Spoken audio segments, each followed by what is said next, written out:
Greetings, Varlets, and welcome to another one of my rants. And buckle up, because I think today's topic is going to be a spicy one. Now, as you know, I do not subscribe to the idea that the Horus Heresy novels are required reading for Warhammer 40k fans, and that I haven't actually read them either. But the question is why? Why have I prioritized, and might continue to prioritize, other books over these? I mean, with the popularity of the Emperor and his sons, the Primarchs, why wouldn't I want to dive right into this pivotal moment in the Imperium's history? Now, is it time?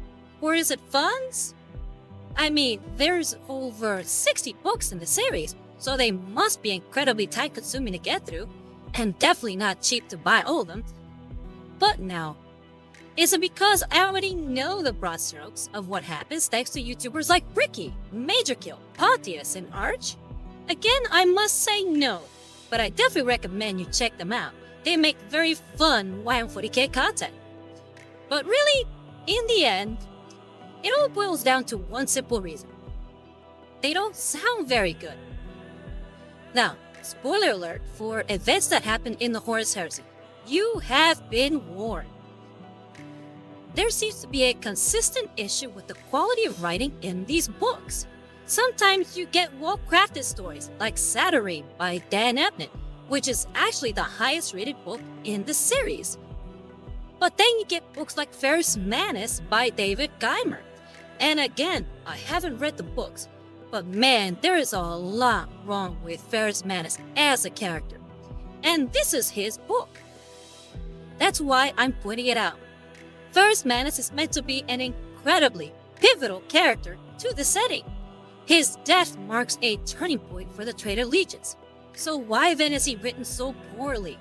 You'd think that the writers would be trying to create a character in Ferrus Manus which the readers will like, whom they can sympathize with, and then be heartbroken when his best friend kills him.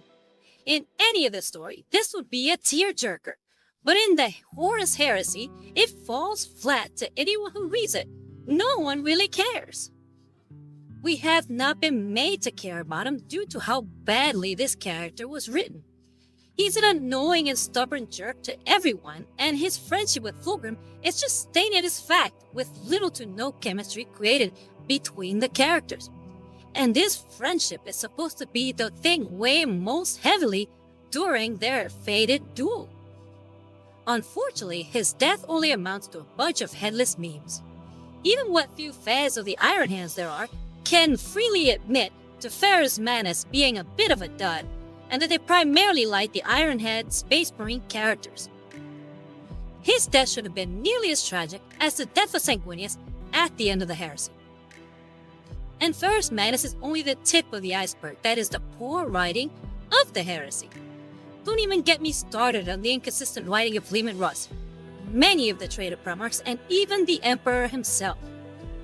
Or the tragically bungled mess that is the story of Saint Oladius Pius, the story of a lone and normal man who is willing to lay his life on the line for his emperor, a tale of bravery that is meant to inspire every single guardsman across the Imperium.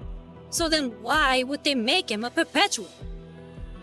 But yeah, why would I expose myself to such a rickety roller coaster ride as that one? With such inconsistent and poor writing, I prefer to keep the events of the Horus Heresy as this hazy, quasi-historical event in my head that paints it in a mythical light. A headcanon, if you will. Now, this doesn't mean I will never read the books. I am a little curious to read a few of them. Primarily books of Jagadai Khan, aka the best Primarch. But even these are still low on my list of Warhammer books to read. I have some Dark Heresy books to read first. Really want to read more of Sandy Mitchell's work. Anyway, what do you Varlets think? What are your favorite Horus Heresy books? Which ones would you recommend to avid readers? And which books would you consider to be absolute duds? I have been a Terrier Rosario Diwas, Anti-Saints and Guthrum Markham of the Order Hereticus, and I'm signing out from the grim dark future. Bye-bye, Varlets, and remember that failure is unique among sin, and that we can turn it into a virtue when it drives us to succeed. If you like what you heard, then please feel free to drop it in the comments or hit me up on Instagram at Rosario Divas Art. Or you can watch my live streams over on Twitch, which is also at Rosario Divas Art.